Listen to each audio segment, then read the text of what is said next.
Next part जो है chapter 2 का पार्ट 5 में आपका स्वागत है। तो इसमें जो है पिछले पॉइंट के आगे ही हम बात करेंगे कि जो 6 महीने तक आप कोई भी शेयर अक्वायर नहीं कर सकते, लेकिन आपको ये रेस्ट्रिक्शन प्रोहिबिट नहीं करता है एक और कॉम्पिटिंग ऑफ़र देने से। अगर कोई ऑफ़र दे देता है ओपन ऑफ़र, तो आप कॉम्पिटिंग ऑफ़र ज़रूर दे सकते हैं।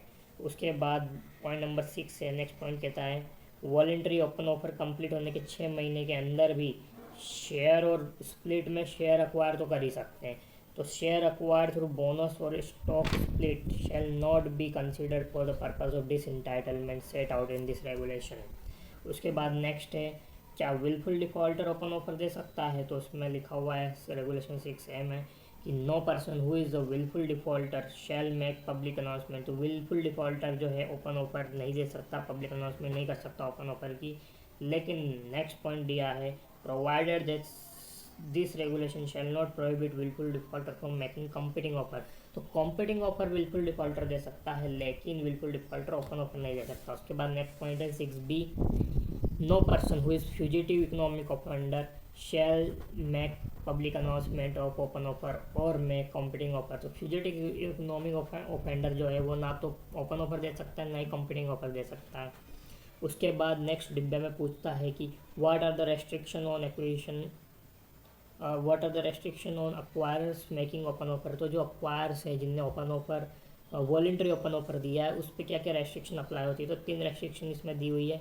और voluntary offer can not be made if acquire or person acting in concern with him acquired any share of target company in the 52 week prior to the voluntary offer. तो पिछले 52 हफ्ते में अगर आपने कुछ अक्वायर किया है तो आप ये नहीं कर सकते। या फिर the acquirer is prohibited from acquiring any share during the offer period other than those acquired in offer. तो ड्यूरिंग द ऑफर पीरियड भी आप कुछ अक्वायर नहीं कर सकते। उसके बाद लिखा हुआ है the acquirer is not entitle to acquire any share for a period of 6 months after completion of offer except pursuant to another voluntary open offer। तो आने वाले 6 महीने में भी नहीं कर सकते। तो क्या 3 रेस्ट्रिक्शन है, पिछले 52 हफ्ते में कुछ अक्वायर नहीं किया हो, ड्यूरिंग ऑफर है फिर कुछ नहीं अक्वायर कर सकते, और आने वाले 6 महीने में भी कुछ अक्वायर नहीं कर सकते except another voluntary open offer. ठीक है। उसके बाद लिखा हुआ नेक्स्ट डिब्बा है, ये इंपॉर्टेंट है, इससे डिफरेंस का है कि how is the voluntary offer made by person holding 25% of share voting right is different from the voluntary offer made by person holding less than 25%। तो मतलब एक जो ज़्यादा 25% से ज़्यादा होल्ड करके बैठा है उसका ओपन ऑफर, और जो 25% से कम लेके बैठा उसके ओपन ऑफर में क्या डिफरेंस है। तो जो कम वाला है उसका मिनिमम ऑफर साइज जो है वो 26% होना चाहिए, और जो ज़्यादा वाला है 25% से उसका मिनिमम ऑफर साइज 10% भी हो सकता है। जो कम वाला है वो जो है मैक्सिमम ऑफर जो है वो इंटायर शेयर कैपिटल का दे सकता है टारगेट कंपनी का। लेकिन जो 25% से ज़्यादा है वो मैक्सिमम ऑफर साइज़ जो है उसको maximum permissible non public share holding का ध्यान रख के देना होगा, जो SCRR में 1957 में दिया हुआ है। जो 25% से कम वाला है उस पर कोई कंडीशन नहीं है, लेकिन 25% से ज़्यादा वाला है उस पर कंडीशन है। वही 3 रेस्ट्रिक्शन है कि पिछले 52 हफ्ते में जो है आपने कुछ अक्वायर नहीं किया हो, ड्यूरिंग पीरियड में ड्यूरिंग ऑफर पीरियड में आप कुछ अक्वायर नहीं कर सकते, और आने वाले 6 महीने में आप कुछ अक्वायर नहीं कर सकते। तो ये रेस्ट्रिक्शन 25% से ज़्यादा वाले में है, इसमें नहीं है। उसके बाद नेक्स्ट टॉपिक है ऑफर साइज़। ऑफर साइज़ क्या होना चाहिए। तो बताया हुआ है कि मैंडेटरी ओपन ऑफर जो आपने दिया है उसका ऑफर साइज़ कम से कम 26% का होना चाहिए, जो कि 26% टोटल शेयर जो कि 10th वर्किंग डेज पे है उसका। एक बार पढ़ लेते हैं। Open offer for acquiring share made by the acquire and person acting in concert with him under regulation 3 and 4 shall be for at least 26% of total share of the target company as on the 10th working day from closure of tendering period। तो tendering period के close होने के बाद जो 10वां दिन है उस 10वें दिन पे क्या शेयर है उसका 26% है। उसके बाद है पोटेंशियल इंक्रीज भी आपको टोटल शेयर होल्डिंग में जोड़ना होगा। अगर आपका टोटल शेयर जो है उसमें 10th वर्किंग डे तक कुछ भी इंक्रीज़ होता है तो वो सब भी आपको जो है कंसिडर करना होगा। उसके बाद नेक्स्ट है वॉलंटरी ओपन ऑफर का क्या साइज़ होगा। तो रेगुलेशन 7 सब रेगुलेशन 2 बताता है कि open offer made under regulation 6 जो कि है voluntary offer shall be for acquisition of at least such number of share as would entitle the holder thereof to exercise additional 10% of voting right in the target company and shall not exceed such number of share as would result in post acquisition of holding of shareholding। मतलब post acquisition जो है वो maximum permissible non public share holding को violet ना करे। तो जो voluntary open offer की साइज़ है वो 10% की होगी, एडिशनल 10% की कम से कम। उसके बाद नेक्स्ट पॉइंट है कॉम्पीटिंग ऑफर आ गया तो आप जो है इंक्रीज़ नहीं कर सकते। कॉम्पीटिंग ऑफर आ गया तो आप इंक्रीज़ कर सकते हो 15 दिन में पब्लिक अनाउंसमेंट के कॉम्पीटिंग ऑफर वाले के। तो पढ़ लेते हैं इसमें provided that in the event competing offer being made the acquirer who has voluntarily made public announcement of open offer under regulation 6 shall be entitled to increase number of share for which the open offer has been made to such number of share as he deem fit। तो जितना वो चाहे उतने shares number of share अब बढ़ा सकता है। जब अगर कोई कॉम्पिटिंग ऑफ़र आ गया है और आपने जो है वॉलंटरी ऑफ़र दिया था, तो वॉलंटरी ऑफ़र आपने दिया था, कोई कॉम्पिटिंग ऑफ़र आ गया है तो आप जितना चाहे उतने नंबर से आप शेयर्स को बढ़ा सकते हैं। उसके बाद नेक्स्ट पॉइंट लिखा है कि such further increase in offer size shall be made within a period of 15 working days from public announcement of competing offer. तो 15 दिन के अंदर ही आपको जो भी बढ़ाना है 15 दिन के अंदर ही बढ़ाना है। कॉम्पिटिंग ऑफर आने पब्लिक अनाउंसमेंट जो आया है कॉम्पिटिंग ऑफर का उसके 15 दिन के अंदर। उसके बाद अगला लिखा है रेगुलेशन 7 सब रेगुलेशन 4 अगर आपने ओपन ऑफर में 75% से ज़्यादा शेयर एक्वायर कर लिए हैं तो क्या करना होगा।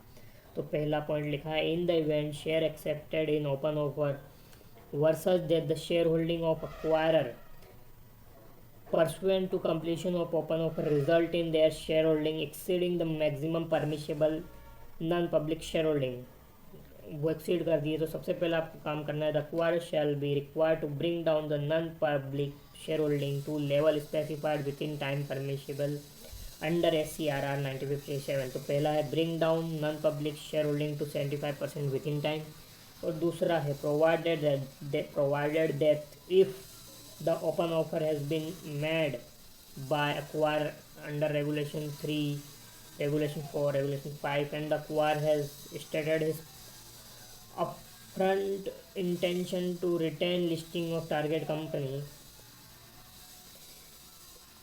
in the public announcement and detailed public announcement pursuant to open offer, the acquirer may alternatively undertake proportionate reduction of share voting right to be acquired pursuant to underlying agreement upon completion of the open offer process such that the resulting shareholding does not exceed maximum permissible non-public shareholding। तो second point ये कह रहा है कि अगर आपका intention है कि टारगेट कंपनी की लिस्टिंग जो है रिटेन करोगे तो आप फिर प्रोपोर्शनल रिडक्शन कर लो। तो यहाँ पे ये वाला पॉइंट खत्म होता है। नेक्स्ट पॉइंट है no voluntary listing for 1 year, मतलब no voluntary listing for 12 month अगर शेयर होल्डिंग एक्सीड है non maximum non permissible share holding से। तो the acquire whose share holding exceed the maximum permissible non public share holding pursuant to open offer under this regulation shall not be eligible to make a voluntary delisting offer unless period of 12 month। तो आप voluntary जो है delisting आप नहीं कर सकते हो जब तक कि 12 महीने ना बीत जाए। अगर आपकी शेयर होल्डिंग 75% से ज़्यादा हो गई है तो। नेक्स्ट पॉइंट है कि ओपन ऑफर में जो शेयर जो एक्वायर किए जाएंगे वो किसके एक्वायर किए जाएंगे। तो ओपन ऑफर में जो शेयर है वो एक्वायर किए जाएंगे टारगेट कंपनी के शेयर होल्डर्स के other than the acquirer person acting in concert with him and parties to any underlying agreement including person deem to be acting in concert. तो इन सब लोगों के शेयर एक्वायर नहीं किए जाएंगे, सिर्फ शेयर होल्डर जो है जेन्युइन है टारगेट कंपनी के उन्हीं के शेयर एक्वायर किए जाएंगे। उसके बाद नेक्स्ट डिब्बे में पूछा है कि ओपन ऑफर का साइज़ क्या होता है। तो इसमें यही बताया कि ओपन ऑफर जो मैंडेटरी है उसका 26% होता है और जो वॉलंटरी है उसका कम से कम 10% होता है, और सारे इंक्रीज इन शेयर जो है 10th वर्किंग डे तक वो सब जो है उसको हम कैलकुलेशन में अकाउंट करेंगे।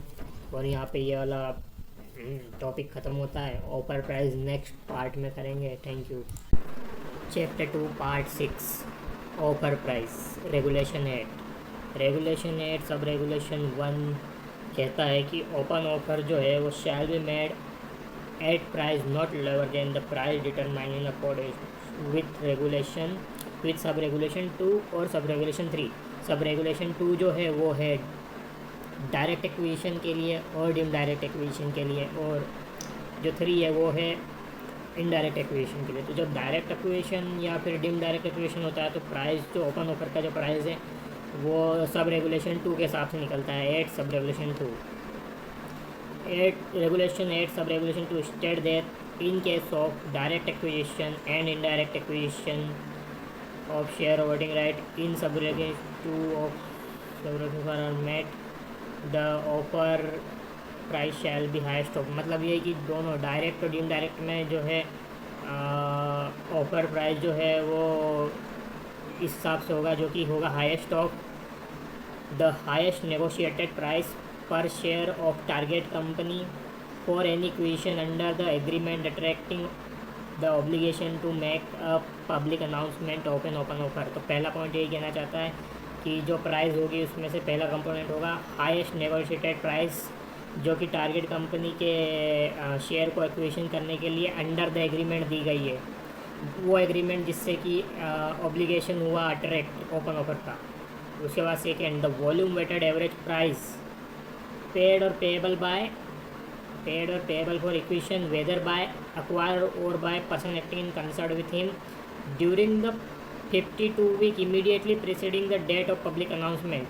तो जो वॉल्यूम वेटेड एवरेज प्राइस है जो कि प्रीसीडिंग 52 वीक का है पब्लिक अनाउंसमेंट से, उसमें जो अक्वायर ने या पर्सन एक्टिंग इन कंसर्न ने जो प्राइस पे किया है वो प्राइस लेंगे। Second third the highest price paid or payable for any acquisition whether by acquire or pay during the 26 week immediately preceding the date of public announcement. तो वही third price जो रहेगा वो हाईएस्ट प्राइस होगा preceding 26 week में, जो कि public announcement से प्रीसीडिंग 26 वीक है, उनमें जो भी हाईएस्ट प्राइस पे किया है अक्वायरर ने या पेक ने एक्विजिशन के लिए वो रहेगा। और थर्ड है volume weighted average market price of 60 trading days immediately preceding the date of the public announcement. तो वही volume weighted average market price रहेगा प्रीसीडिंग 60 ट्रेडिंग डेज का जो पब्लिक अनाउंसमेंट से प्रीसीडिंग रहेंगे, अगर जो शेयर है वो फ्रिक्वेंटली ट्रेडेड है तो।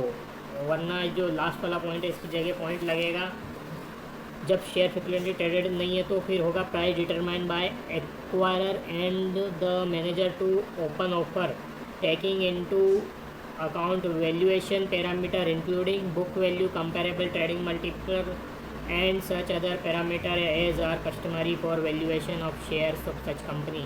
तो बेसिकली इनफ्रिक्वेंटली के टाइम पे जो है जो प्राइस है डिटरमाइन होगा, अक्वायर करता है मैनेजर टू ओपन ऑफर को साथ में लेके वैल्यूएशन पैरामीटर यूज़ करते हैं और बुक वैल्यू या फिर कंपेरेबल ट्रेडिंग मल्टीपल और दूसरे जो कस्टमरी वैल्यूएशन होते हैं वो उनको यूज़ करके इसका जो फिर से अपन सारे पॉइंट एक बार देखते हैं। पहला है हाईएस्ट नेगोशिएटेड प्राइस जो कि अंडर द एग्रीमेंट का है। दूसरा है वॉल्यूम वेटेड एवरेज प्राइस जो कि प्रीसीडिंग 52 वीक का है पब्लिक अनाउंसमेंट से अक्वायर ने जो पे किया है। हाईएस्ट प्राइस 26 वीक प्रीसीडिंग का है पब्लिक अनाउंसमेंट से जो अक्वायर ने पे किया है। चौथा है volume weighted average market price जो कि प्रीसीडिंग 60 ट्रेडिंग डेज का है पब्लिक अनाउंसमेंट से, अगर शेयर फ्रिक्वेंटली ट्रेडेड है तो, और इनफ्रिक्वेंटली है तो acquirer manager to open offer के साथ में वैल्यूएशन पैरामीटर लेते हुए बुक वैल्यू कंपेरेबल ट्रेडिंग वगैरह लेके जो है कस्टमरी वैल्यूएशन निकाल लेगा। तो लास्ट है थ्योरेटिकल पॉइंट है कि द पर share value computed under sub regulation 5 of regulation 8 if applicable. तो ये ऐसे ही लिखने वाला पॉइंट है, मतलब लास्ट में जो है आपने क्या वैल्यू ली थी सब रेगुलेशन 5 में वो वाली वैल्यू यहाँ पे लिखनी है। इसके बाद है अगर इनडायरेक्ट एक्विजिशन हुआ है, मतलब कि रेगुलेशन 5 और सब रेगुलेशन 2 की कंडीशन मीट नहीं हुई, मतलब इनडायरेक्ट एक्विजिशन हुआ है, तब जो है प्राइस जो होगा वो होगा highest negotiated price under the agreement attracting the obligation, ये तो पहला तो सेम है। Second, volume weighted average price of preceding 52 week immediately preceding the earlier of, देखो ये कहाँ से प्रीसीडिंग माना जाएगा, the date on which primary acquisition is contracted and the date on which intention or decision to make primary acquisition is announce in public domain. तो इन दोनों की जो भी अर्ली जो होगा, जो पहले होगा, वहाँ से 52 वीक लेंगे और उसका वॉल्यूम वेटेड एवरेज प्राइस निकाला जाएगा, वो होगा यहाँ पे प्राइस। तीसरा है highest price paid for any acquisition whether by acquirer or PAC during the 26 week immediately preceding earlier of, वही दोनों date, primary acquisition and the date on which intention और the decision to make primary acquisition is announced in public domain. उसके बाद है एक new point जो कि कहता है कि the highest price paid for acquisition by acquirer between the early of, किस का अर्ली, जो कि प्राइमरी एक्विजिशन वाला पॉइंट है, and the date of public announcement, इन दोनों के में जो भी अर्ली है उस डेट के भी जो है ये हाईएस्ट प्राइस जो पे किया है वो। और लास्ट है volume weighted average market price of preceding price of for a period of 60 trading date immediately preceding earlier of, वही primary acquisition and the date on which intention और the decision to make primary acquisition is announce in public domain, अगर share frequently traded है तो। और इनफ्रिक्वेंटली traded है तो इसमें यहाँ पे नहीं लिखा इनफ्रिक्वेंटली का। बाकी लास्ट पॉइंट यहाँ पे रहेगा कि द पर share value computed under sub regulation 5 of regulation 8, जो रेगुलेशन 8 की 5 में जो करनी है वही जो थ्योरेटिकल पॉइंट है वही है ये। तो इसको फिर से अपन देख लेते हैं एक बार।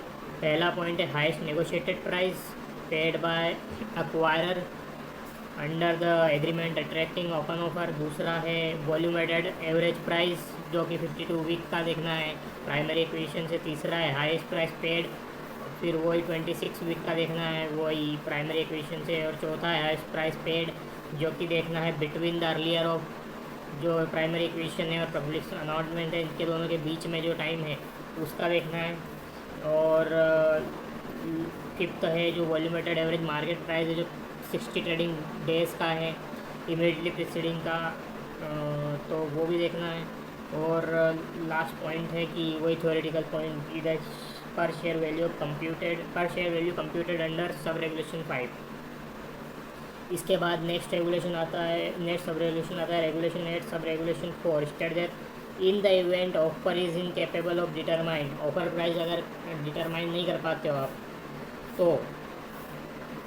तो जो ऑफर प्राइस जो होगा वो होगा shall be the fair price of share of target company to be determined by acquirer and manager to open offer taking into valuation parameter including book value comparable trading multiple and such other parameter which are customary for valuation of share. तो बस जो share अगर offer price आप capable नहीं हो determine करने के तो आप इन सब तरीक़ों से ही डिटरमाइन करोगे अपना ऑफर प्राइस। इसके बाद जो है फिफ्थ वाला आता है रेगुलेशन जो कि यही कहता है कि जब आप एक्वायर करते हो इनडायरेक्ट तरीके से शेयर को और बीच में कंपनी की वैल्यू जो बीच वाली जो कंपनी है जिसको आपने टारगेट कंपनी को एक्वायर करने के लिए यूज़ किया है तो उसकी वैल्यू में अगर टारगेट कंपनी की वैल्यू जो 15% से ज़्यादा दिखाई दे रही है तो एक्वायर को डिस्क्लोज करना होगा पर शेयर प्राइस उसने टारगेट कंपनी का क्या माना था जो बीच की कंपनी एक्वायर करने के लिए टाइम जब लिया था। मतलब जब बीच की कंपनी आपने एक्वायर करी थी इनडायरेक्ट एक्विजिशन में तो उसकी खुद की तो कुछ वैल्यू नहीं थी क्योंकि 15% से ज़्यादा वैल्यू तो टारगेट कंपनी की है। तो आप ये बताओ कि आपने टारगेट कंपनी की वैल्यू क्या मानी थी। तो बस यही लिखा हुआ है इसमें where proportionate net asset value of target company as a percentage of consolidated net asset value of the entity और वही proportionate sales turnover proportionate market capitalisation जो कि एक्सेस में है 15% से। तो एक्वायरर को करना क्या होगा कि कंप्यूट करना होगा डिस्क्लोज करना होगा पर शेयर वैल्यू टारगेट कंपनी की जो उसने अपनी अकाउंट में ली है एक्विजिशन के लिए। उसके बाद डब्बा आता है तो वो कहता है how is the price calculated in case shares are frequently traded on stock exchange. अगर शेयर फ्रिक्वेंटली ट्रेडेड है स्टॉक एक्सचेंज में तो क्या प्राइस देंगे वो यही प्राइस देंगे हाईएस्ट नेगोशिएटेड प्राइस। दूसरा वॉल्यूम वेटेड एवरेज प्राइस जो 52 वीक का है और हाईएस्ट प्राइस जो कि 26 वीक का है, और volume weighted average market price जो कि है 60 ट्रेडिंग डेज का। उसके बाद नेक्स्ट है sub regulation, regulation 8, sub regulation 8। अगर कोई शेयर ऑफर पीरियड के दौरान हायर प्राइस में एक्वायर करता है तो क्या होगा। तो इसमें लिखा हुआ है कि अगर अक्वायर ने जो है state where the acquirer has acquired और एग्री टू अक्वायर शेयर्स और voting right in the target company during offer period whether by subscription or purchase at a price higher than the offer price, then the offer price shall stand revised to the highest price paid or paid by। तो अगर offer price से ज़्यादा में अगर आपने offer period में किसी और से लिया है तो जो ऑफर प्राइस है वो रिवाइज होके उस उतनी हो जाएगी जितने में आपने लिया है, तो बढ़ जाएगी offer price basically. Provide that no such acquisition shall be made after third working day prior to the commencement of the tendering period and until the expiry of tendering period। तो थर्ड वर्किंग डे प्रायर जो है तब तक आप जो है कोई acquisition नहीं करेंगे, ये लिखा हुआ है यहाँ पर। उसके बाद नेक्स्ट है कॉर्पोरेट एक्शन। अगर ओपन ऑफर जो है उसके पीरियड के बीच में आ गया तो क्या होगा। उसमें ये लिखा है the price parameter under sub regulation 2 and sub regulation 3 may be adjusted by acquirer and consultant with manager to open offer.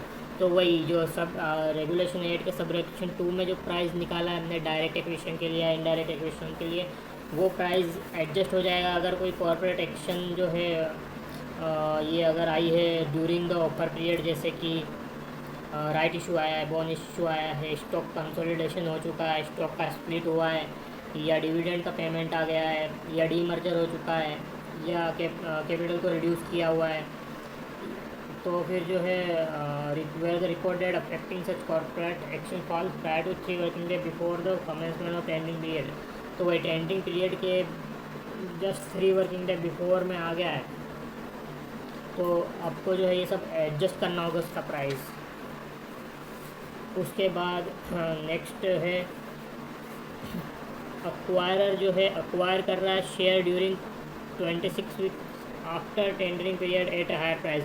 अगर टेंडरिंग पीरियड ख़त्म हो गया है और उसके 26 वीक के बाद अगर अक्वायर हायर प्राइस पे शेयर अक्वायर कर रहा है तो होगा क्या, होगा ये कि अक्वायर को जो है acquirer shall pay the difference between the highest acquisition price and the offer price to the share holder whose share were accepted in open offer within 60 days from date of acquisition।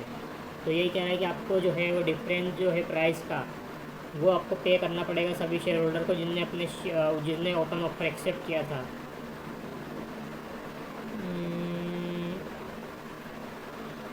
Okay, यहाँ पे time हो गया है, आगे वाली जो regulation है वो नेक्स्ट में करते हैं। Part 7 chapter 2। अगर पब्लिक अनाउंसमेंट करने में अगर डिले कर दिया है in case of indirect acquisition तो 10% पर एनम का इंटरेस्ट लगेगा। The offer shall stand enhanced by amount equal to sum determined at the rate of 10% per annum for the period between earlier of the date on which primary acquisition is contracted or the date on which the intention or decision to make primary acquisition is announced in the public domain and the date of detailed public statement, provided that such period is more than 5 working days। तो अगर आप जो है indirect acquisition करते हो और उसमें आप डिले करते हो तो आपको 10% पर एनम के हिसाब से आपको पे करना पड़ेगा अमाउंट। ठीक है, नेक्स्ट है regulation 8 sub regulation 13। The price for partly paid share shall be computed as difference between the offer price and the amount due toward call in arrear including call remaining unpaid with interest if any thereon. मतलब कि offer price से call जो है call in arrear का amount हटा के जो price बचेगा वो पे करेंगे जिनकी अभी कॉल इन अरियर है। तो regulation 8 sub regulation 14। The offer price of equity share carrying differential voting rights shall be determined by acquiring and the manager to open offer with full disclosure of justification for the price so determined being set out in the detailed public statement and letter of offer। तो अगर differential voting right वाले share है तो उनकी जो price जो है वो अक्वायर्ड और मैनेजर को ओपन ऑफर जो है वो डिटरमाइन करेंगे और डिस्क्लोज़र देंगे कि यह प्राइस क्यों डिटरमाइन करी, जस्टिफिकेशन भी देंगे उसका। ओके, नेक्स्ट है प्राइस जो है इंडियन रुपीज़ में नहीं हो तो इन the event of any price parameter content in the regulation not being available और डिनोमिनेटेड इन इंडियन रुपीज़, तो कोई सा भी प्राइस पैरामीटर है जो रेगुलेशन 8 में दिया हुआ है और वो इंडियन रुपीज़ में डिनोमिनेटेड नहीं है, तो तो क्या होगा, the conversion of such amount into Indian rupees shall be affected at the exchange rate prevailing on the date preceding the date of public announcement. तो उस एक्सचेंज रेट पे हम इंडियन रुपीज़ में उसको कन्वर्ट करेंगे जो कि प्रिवेल कर रहा था पब्लिक अनाउंसमेंट की डेट से प्रीसीडिंग में। ठीक है, उसके बाद नेक्स्ट है 816 जो कहता है कि board may require valuation of shares by independent merchant banker और independent chartered accountant in practice having minimum experience of 10 year.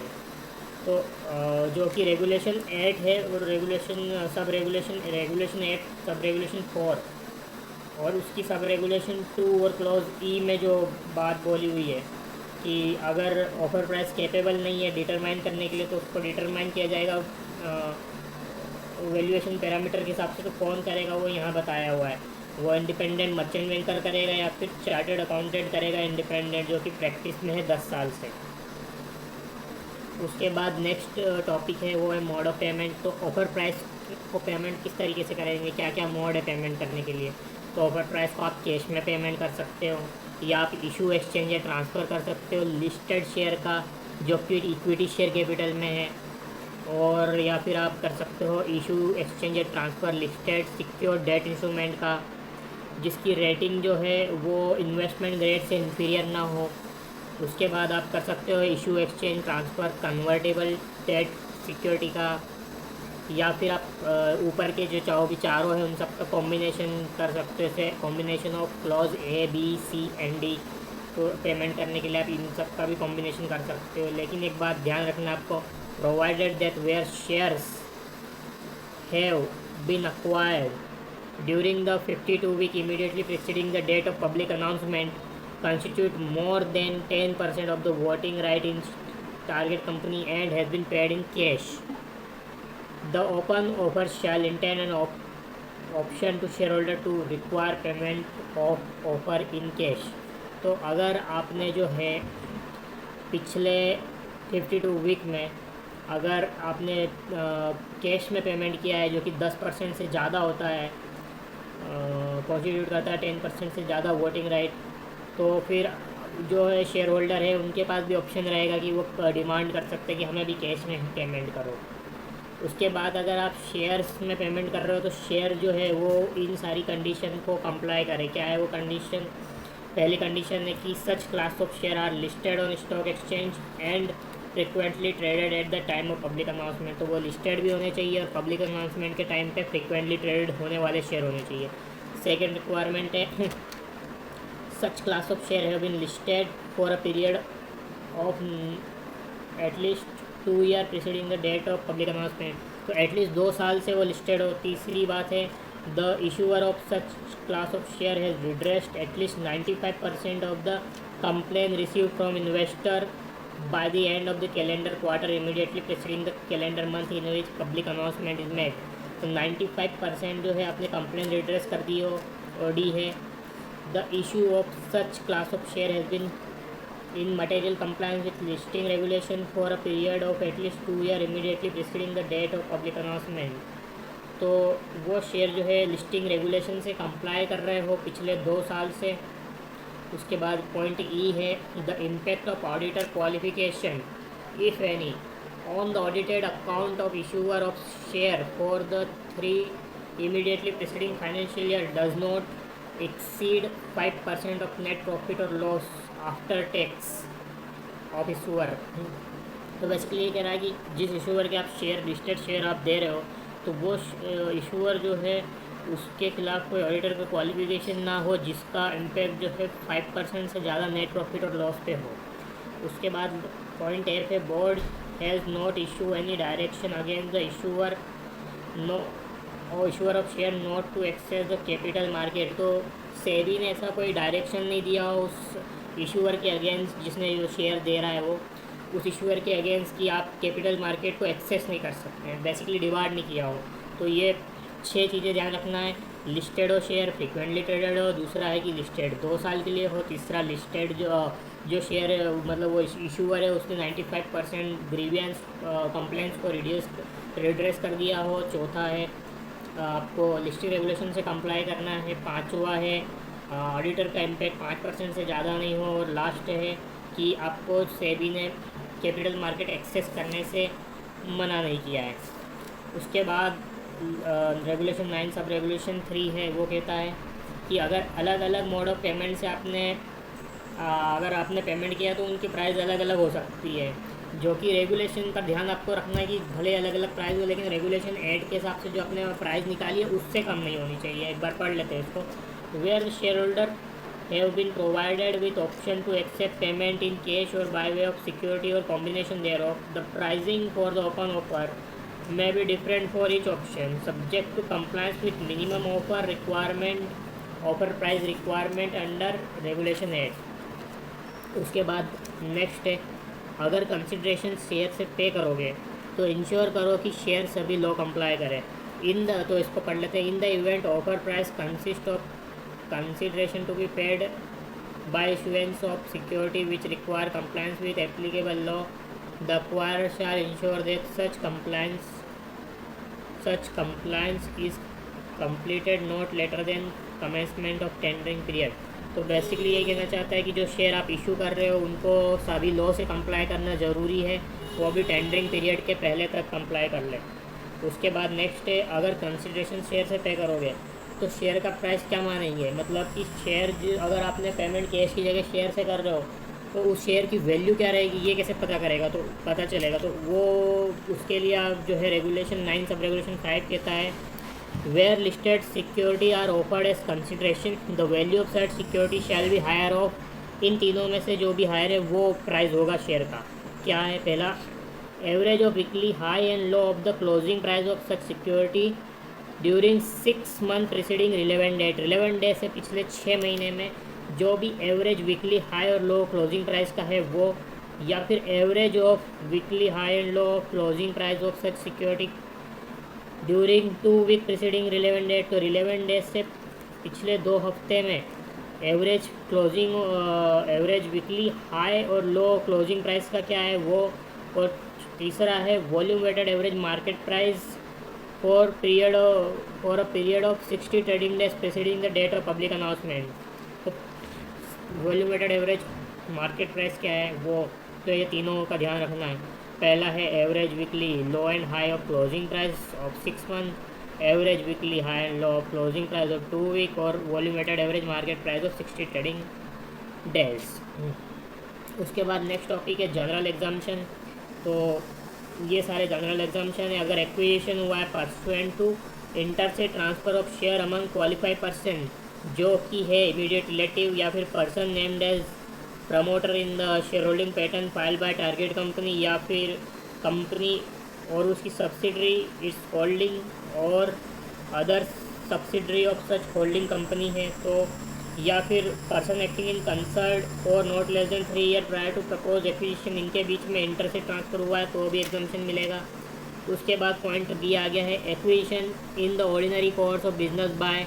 अगर ऑर्डिनरी कोर्स ऑफ बिजनेस में एक्विजिशन है, जैसे कि under writer registered with SEBI अगर करता है ऑर्डिनरी कोर्स ऑफ बिजनेस में by way of allotment pursuant to under writing agreement in terms of SEBI ICDR regulation 2019, तो भी ये एग्जम्प्ट है। उसके बाद अगर स्टॉक ब्रोकर करता है जो कि रजिस्टर्ड है सेबी से और उसके क्लाइंट के बिहाफ पे वो कोई शेयर को जो लीन या कोई शेयर्स का एक्विजिशन जो है वो करता है तो वो भी एग्जम्प्ट है। उसके बाद मर्चेंट बैंकर है जो कि मार्केट मेकिंग कर रहा है या फिर सब्सक्राइब कर रहा है unsubscribe portion of the issue को, तो भी वो एग्जम्प्ट है।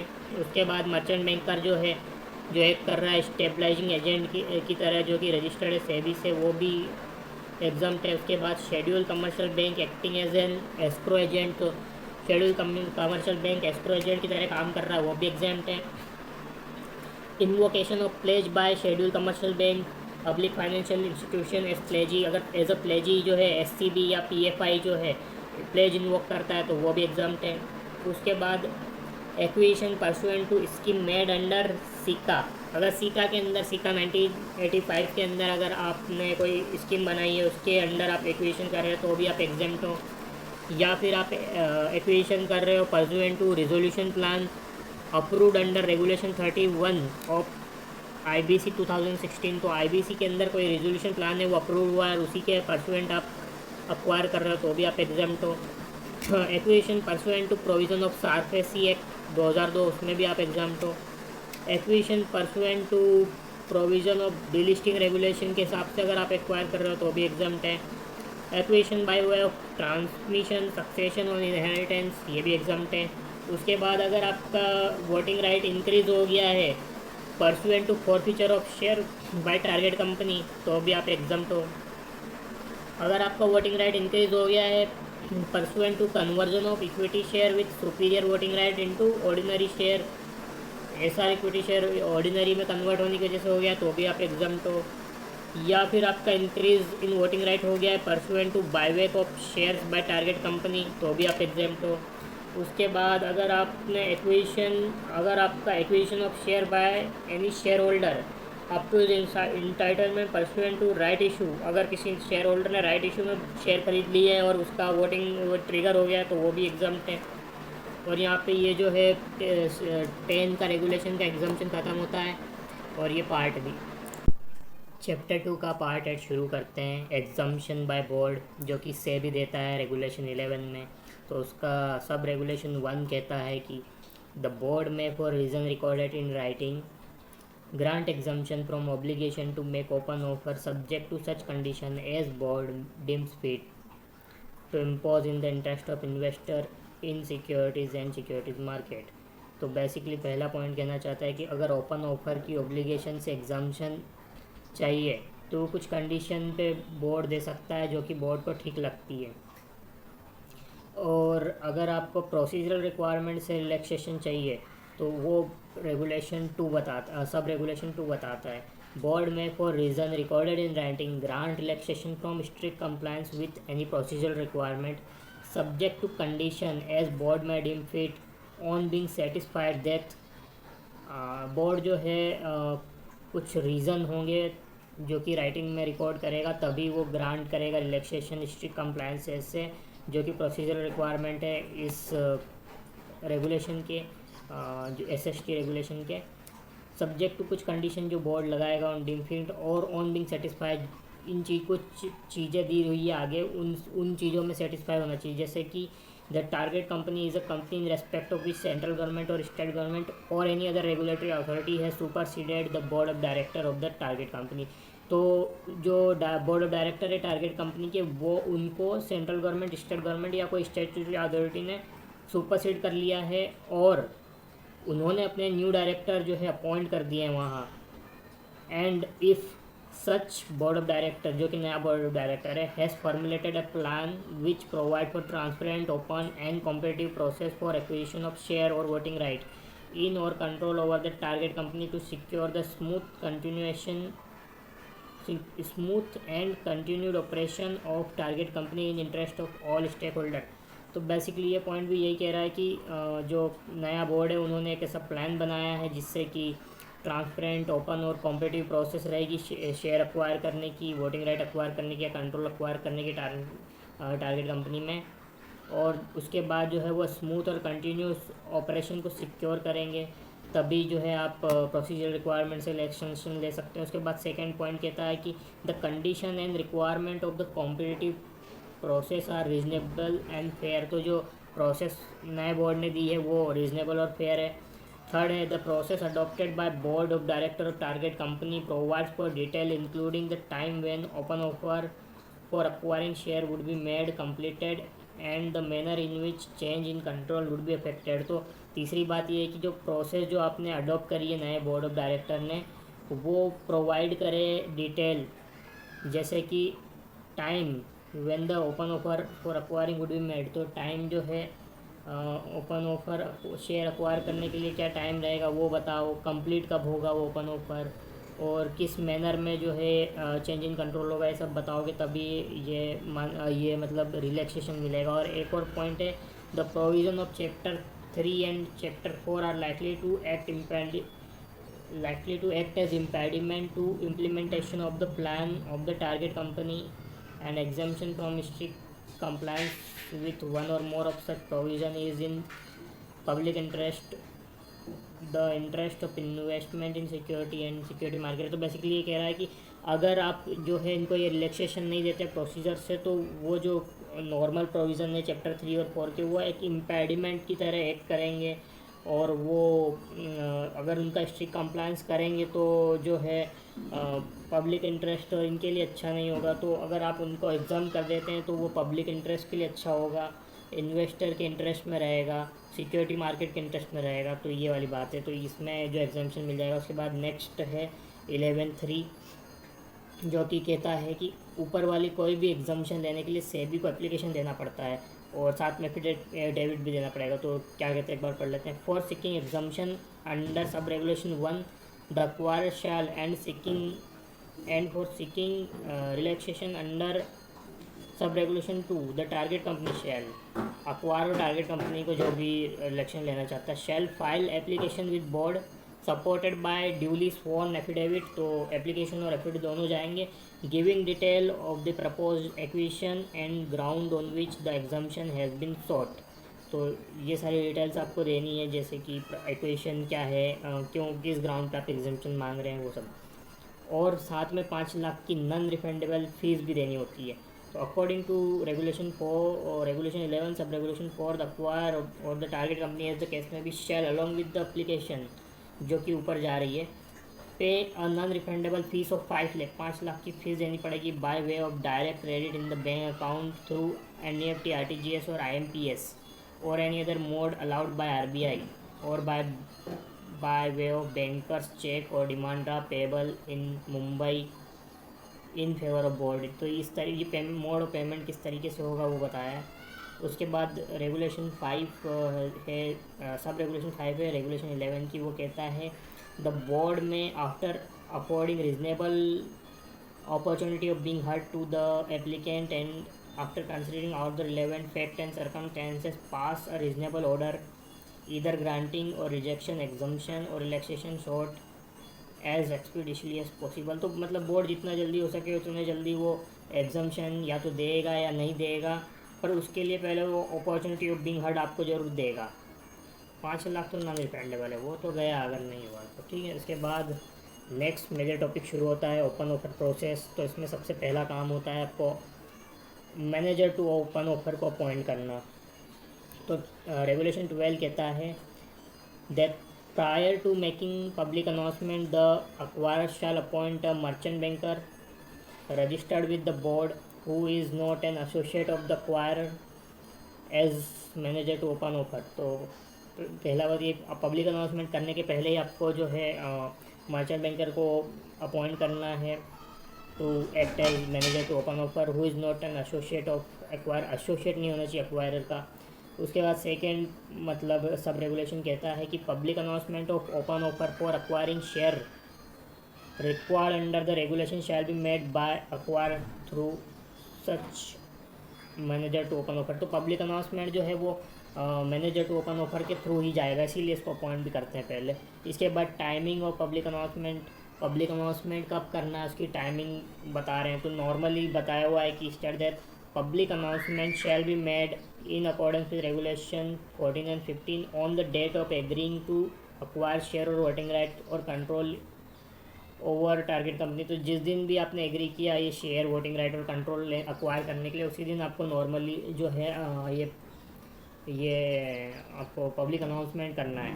उसके बाद कुछ स्पेशल केस है जो कि सब रेगुलेशन 12 में है। रेगुलेशन 13 सब रेगुलेशन 12 के हिसाब से जो है पब्लिक अनाउंसमेंट अगर आप मार्केट परचेस से शेयर परचेस कर रहे हैं तो आपको पब्लिक अनाउंसमेंट करना है prior to placement of the order place करने के पहले आपको पब्लिक अनाउंसमेंट करना है अगर आप मार्केट से परचेस कर रहे हैं। सेकेंड है परसुएंट टू अक्वायरिंग शेयर और वोटिंग राइट और control target company upon convertible security without fix date. अगर आपने वो जो है वोटिंग राइट वगैरह अक्वायर कर रहे हैं कन्वर्टेबल सिक्योरिटी को कन्वर्ट करके, जिसकी कोई फिक्स डेट नहीं है कन्वर्ट होने की, तो आपको करना है public announcement on the same day as the date of exercise of the option to convert such security into share of the target company. तीसरा है अगर कन्वर्टेबल सिक्योरिटी जो है उनका कन्वर्जन का डेट फिक्स है तो आपको पब्लिक अनाउंसमेंट करना है on the second working day preceding the schedule day of conversion की डेट से second working day prior preceding, मतलब तो उस दिन करना है। और ये सारे कुछ काम के नहीं है, जस्ट रीडिंग है।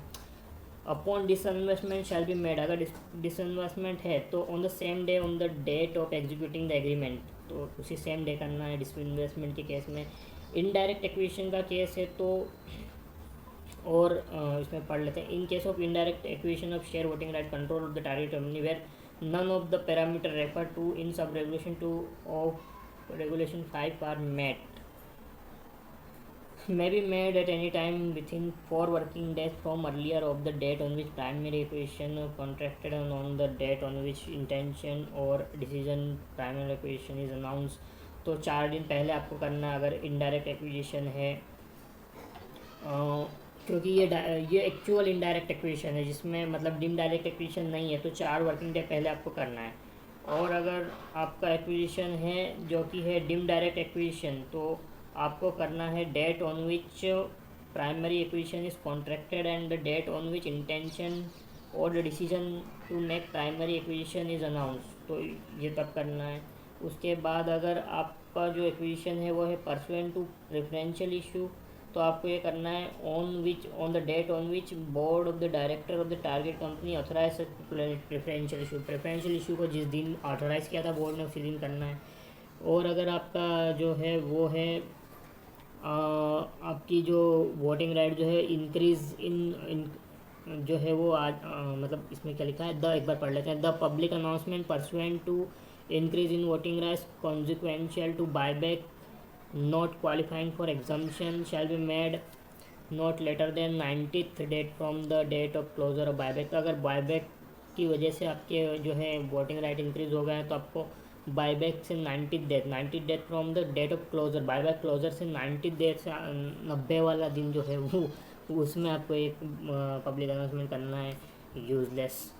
और उसके बाद 13 सब रेगुलेशन 3 कहता है कि पब्लिक अनाउंसमेंट अगर आपने अंडर रेगुलेशन 6 करना पड़ा रहा है आपको, जो कि है वॉलंटरी ओपन ऑफर का, तो वॉलंटरी ओपन ऑफर अगर आपने दिया है तो आपको पब्लिक अनाउंसमेंट करना है on the same date on which acquire take decision to voluntary make a public announcement. तो जिस दिन आपने डिसीजन लिया है वॉलंटरी ऑफर देने का उसी दिन आपको करना है। डिटेल पब्लिक स्टेटमेंट जो है वो पब्लिक अनाउंसमेंट के 5 दिन के अंदर पब्लिश हो जाना चाहिए। उसके बाद नेक्स्ट है publication of public announcement and detail public statement. तो 14 सब रेगुलेशन 1 कहता है कि पब्लिक अनाउंसमेंट सभी स्टॉक एक्सचेंज को सेंड करो और फिर वो पब्लिक को बताएंगे, मतलब स्टॉक एक्सचेंज को आप पहले सेंड करोगे और स्टॉक एक्सचेंज जो है उसको डिसेमिनेट कर देंगे पब्लिक को। तो एक बार पढ़ लेते हैं। Public announcement shall be send to all stock exchange on which share of the target company are listed and the stock exchange shall forthwith disseminate such information to public. उसके बाद सेकेंड वाली बात कहते हैं पब्लिक अनाउंसमेंट के एक दिन में उसकी कॉपी सेबी और टारगेट कंपनी को भी सेंड कर दो। तो आपने जिस दिन पब्लिक अनाउंसमेंट किया उसके एक दिन के अंदर आपको बोर्ड और सेबी मतलब सेबी और टारगेट कंपनी को उसकी कॉपी भेजनी है। उसके बाद है डिटेल पब्लिक स्टेटमेंट जो है एक इंग्लिश न्यूज़पेपर, हिंदी न्यूज़पेपर और रीजनल न्यूज़पेपर में जाएगा। रीजनल न्यूज़पेपर जहाँ पे आपकी रजिस्टर्ड ऑफिस सिचुएटेड है टारगेट कंपनी की, या फिर जहाँ पे मैक्सिमम वॉल्यूम जो है ट्रेड होता है जिस स्टॉक एक्सचेंज के एरिया में वहाँ। उसके बाद नेक्स्ट है डिटेल पब्लिक स्टेटमेंट की कॉपी जो है सेबी, स्टॉक एक्सचेंज और टारगेट कंपनी को भी देना पड़ेगा। तो डीपीएस की जो simultaneously with publication of such detail public statement in newspaper a copy of the same shall be send to board, stock exchange और target company. Board stock exchange वो जहाँ आपके शेयर्स लिस्टेड हैं और टारगेट कंपनी वो जो जिसको आप टारगेट एक्वायर करना चाहते हैं। यहाँ पे ये 12 मिनट पूरे हो गए हैं।